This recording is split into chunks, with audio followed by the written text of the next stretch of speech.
Good morning and welcome back to my channel. কেমন আছেন সবাই? আশা করছি যে যেখানেই আছেন ভালো আছেন, সুস্থ আছেন। আমি অনিশার আরও একটি নতুন ব্লগে আপনাদের স্বাগত জানাই।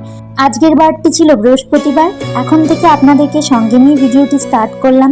আই হোপ আপনাদের একটু হলেও আমার ভিডিওটি মন ছুঁতে পারবে। সকাল সকাল বাসি কাজকর্ম সেরে স্নান সেরে নিয়েছি, তারপর চলে এসেছি ওপরে কিছু ফুল নেওয়ার জন্য।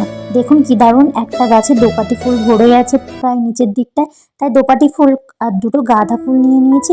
আর আমার এই নয়নতারাটিতে দেখুন বেশ ভালো ফুল দিয়েছে, কিন্তু ওই যে গরম পড়তে শুরু করেছে তো তাই দেখলাম বেশ ভালোই ফুল দিয়েছে সাদা নয়নতারাটিতে। আর গোলাপিটায় যে কবে দেবে দেখি কবে দেয়। এদিকে চন্দ্রমল্লিকা গাছটি থেকে দুটো ফুল নিয়ে নিলাম। চলুন যাই পুজোটা সারি। দেন পুজোটা সেরে চলে এসেছি মানে রান্নার কাছে বলতে আজ সেরকম রান্না বান্না নেই, কারণ খাবার দাবার আছে। কালকে ছিল নিমন্ত্রণ বাড়ি, তো সেখানে খাওয়া দাওয়া হয়েছিল, তো রাত্রের খাবার পুরোটাই বেঁচে গেছিলো, একটুও খাওয়া হয়নি। মানে দুপুরেও ঠিক মতন খাওয়া হয়নি, তাই পুরো খাবারটাই বেঁচে গেছিলো।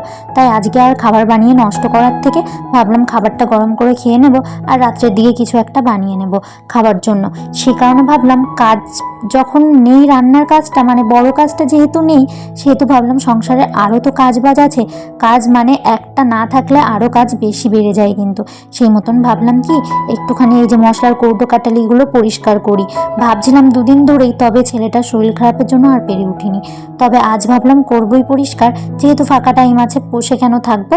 ফাঁকা টাইমে বসে থাকলে তো বসে থাকাই হয়ে যাবে, আর ওই আলসেমিতে ধরে বসবে। তাই ভাবলাম কৌটোগুলো একটু পরিষ্কার করি।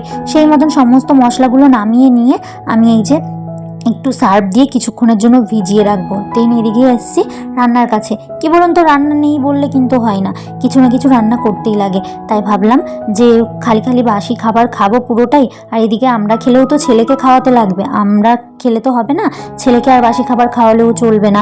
এমনিতেই ছেলেটার শরীরটা খুব একটা ভালো না, তাই ভাবলাম একটু এই যে শিঙি মাছ বা জিওল মাছ দিয়ে একটু হালকা করে ঝোল করি। তো পুরোটাই গুঁড়ো মশলা এখানে অ্যাড করেছি, জিরের গুঁড়ো, লঙ্কার গুঁড়ো আর একটু হলুদ গুঁড়ো, আর একটা টমেটো দিয়েছি, আর কিছুটা মানে আলুও একটা দিয়েছিলাম মানে টুকরো করে।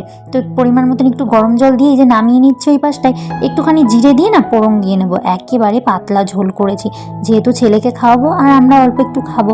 আর ওই যে বাটিটিতে দেখতে পাচ্ছেন একেবারে অল্প একটুখানি করেছি।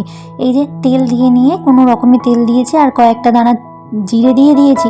একটু পোড়া পোড়া হলে মানে ভাজা ভাজা হলে ফোড়নটা দিয়ে দেবো। এই দেখুন দিয়ে দিয়েছি, আর ফ্রাইং প্যানটাতেই করেছি, আজ আর কড়াইটা এঁঠো করিনি। ভাবলাম যে এই ফ্রাইং প্যানটাতেই করে ফেলি অল্প করে তো। আর ওই পাশে প্রেশার কুকারে একটু ভাত বসালাম। আমরা বাসি ভাত খেলে কী হবে, ছেলেটাকে তো ভালো খাওয়াতে হবে না, সেই কারণে ওই পাশে প্রেশার কুকারে অল্প একটু ভাত বসালাম, বেশ গলে যাবে আর ছেলেকে খাওয়াতেও সুবিধা হবে। দেন ওদিকে তরকারিটা নামিয়ে ভাতটা বসিয়ে দিয়ে চলে এসছে এদিকে বাসনগুলো তো ধুতে লাগবে, আর ওইদিকে যে মশলার কৌটোগুলোও ধুতে লাগবে। ওই যে বাসনগুলো ধুয়ে নিয়ে চলে এসেছি, কিন্তু আমি কৌটোগুলো ধুতে আর কি, মশলার কৌটোগুলো ওই যে অনেকটা টাইম ভিজিয়ে রেখেছিলাম। কি বলুন তো, জামা কাপড় যেরকম ভিজিয়ে রাখলে নোংরাটা একটুখানি তাড়াতাড়ি উঠে যায়, সেরকমই আমার মনে হলো কৌটোগুলো একটু ভিজিয়ে রাখলে কি বলুন তো, ওর গায়ে যে তেল চিটে ভাবটা পড়ে, যেহেতু রান্নার কাছে থাকলে পরে কিন্তু কৌটো কাটলি মানে এই যে মশলার জিনিসগুলো প্রয়োজন পড়ে। আর যখন আমরা রান্না করি বা ফোড়ন দিই, তখনই কিন্তু ওই তেল মশলাগুলো ছিটে ছিটে চারি সাইডে যায়, তখন না এই তেল চিটে ভাবটা হয়ে যায়। রান্নাঘরে সমস্ত জিনিসেই দেখবে ক্লিনিং না করলে কিন্তু একটু তেল চিটে মতন হয়ে যায়। তো সেই জিনিসটা আমার মনে হলো সার্ফে ভিজিয়ে রাখলে একটু তাড়াতাড়ি পরিষ্কার হবে। দেখুন এইদিকে কৌটোগুলো ভালো করে পরিষ্কার করে নিয়েছি, কৌটোর ঢাকনগুলো। তারপর কিন্তু এই যে আমি ট্যাপটা চালিয়ে দিয়ে ভালো করে পরিষ্কার করে ধুয়ে নিচ্ছি। আর এই যে পরিষ্কার করা কমপ্লিট মানে ধোয়া কমপ্লিট, আমি এই গামলাটার ভিতর করে নিয়েই আমি একটুখানি রোদ্রে দিয়ে দেবো। এই সমস্ত কাজ করতে গেলে কিন্তু বেশ খানিকটা সময় হাতে নিয়েই করতে হয়। কি বলুন তো, তাড়াহুড়ো করে কোনো কাজ করলে না সেই কাজটা ঠিক পরিষ্কার হয় না, আর একটু সময় হাতে করে নিয়ে কাজ করলে সেই কাজটা বেশ ভালোও হয়, আর দেখতেও কিন্তু সুন্দর লাগে, পরিষ্কার পরিচ্ছন্নও থাকে জিনিসগুলো।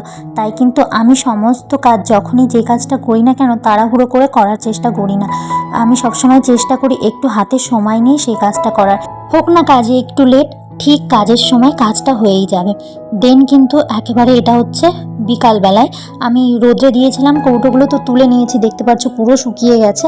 তো তারপর আর এখন যা রোদ্রের তাপ পড়েছে, এখন তো মানে মিনিট 15-এর মধ্যেই বলতে গেলে শুকিয়ে যায়। তো আমি এইদিকে কৌটোগুলো নিয়ে এসে না ভালো করে একটা ওই যে কিচেন টাওয়াল দিয়ে আমি ভালো করে ক্লিন করে নিচ্ছি, আগে কৌটোগুলো মুছে নিচ্ছি, তারপরে কিন্তু তার মধ্যে সমস্ত জিনিসগুলো আমি এখানে রাখছি আর কি। তো আমি এখানে দেখুন ওই যে তেজপাতাটা নিয়ে নিলাম, তারপরে যেগুলো আর কি যে জিনিসে থাকে সেই সমস্ত জিনিসে কিন্তু আমি রেখে দিচ্ছি। এদিকে লঙ্কার গুঁড়োটা ঢেলে দিচ্ছি। আর কি বলুন তো, আমার না সংসারের এই সমস্ত কাজ করতে বেশ ভালো লাগে।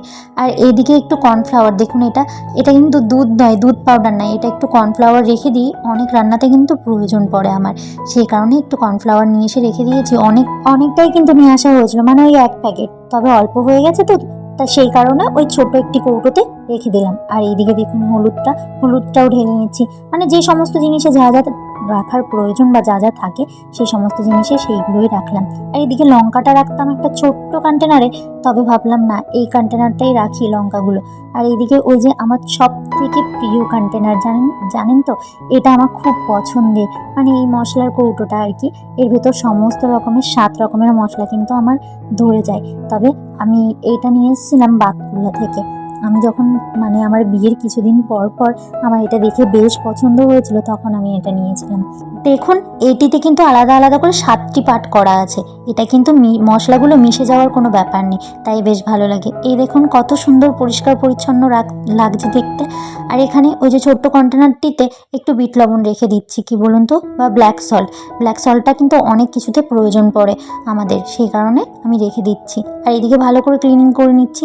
তারপর জানেনই তো আমার এখন বেশ মানে মাথা যন্ত্রণার প্রবলেম হচ্ছে, সেই কারণে এখন একটুখানি চা করছি, একটু আদা তেজপাতা দিয়ে বেশি করে আর কি লিকারটা দিয়ে আমি চাটা করে নিচ্ছি।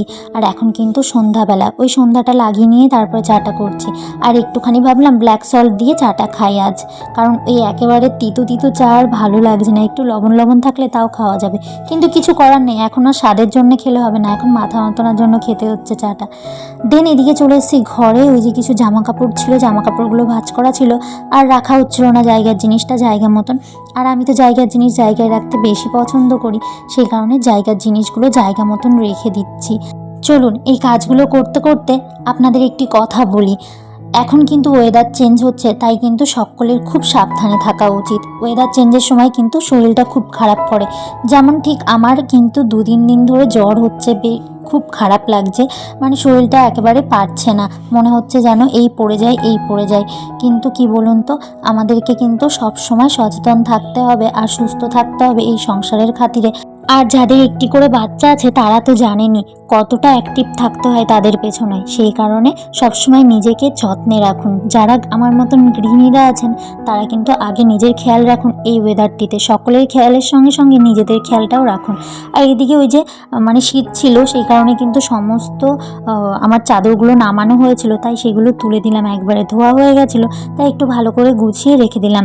আর এদিকে ওই যে বেডশিটটা ধুয়েছিলাম আগের দিন, বেডশিটটিও তো তোলা হয়নি, তাই বেডশিটটি জায়গা মতন রেখে দিচ্ছি।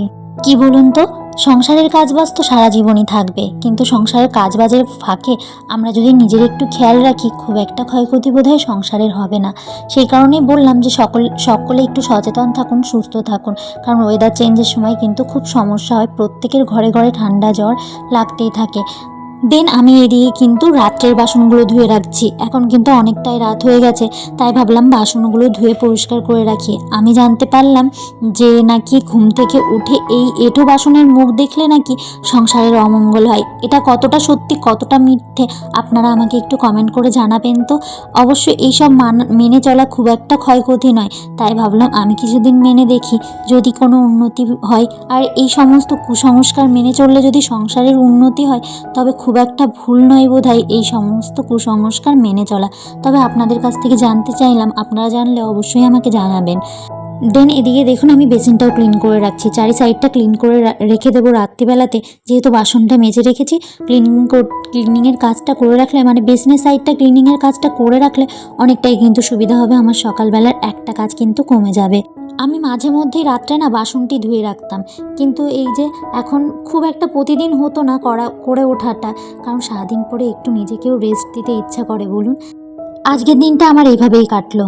তবে আজ আসি, দেখা হবে পরবর্তী নতুন কোনো ভিডিওর সঙ্গে নতুন কোনো সকালে। ততক্ষণ আপনারা সকলে ভালো থাকবেন, সুস্থ থাকবেন ও সাবধানে থাকবেন। আর হ্যাঁ, যদি আমার ভিডিওটি ভালো লেগে থাকে অবশ্যই একটি লাইক কমেন্ট শেয়ার করে আমার পাশে থাকতে পারেন। ভিডিওটি ভালো লাগলে অবশ্যই আমার চ্যানেলটি সাবস্ক্রাইব করে রাখতে পারেন।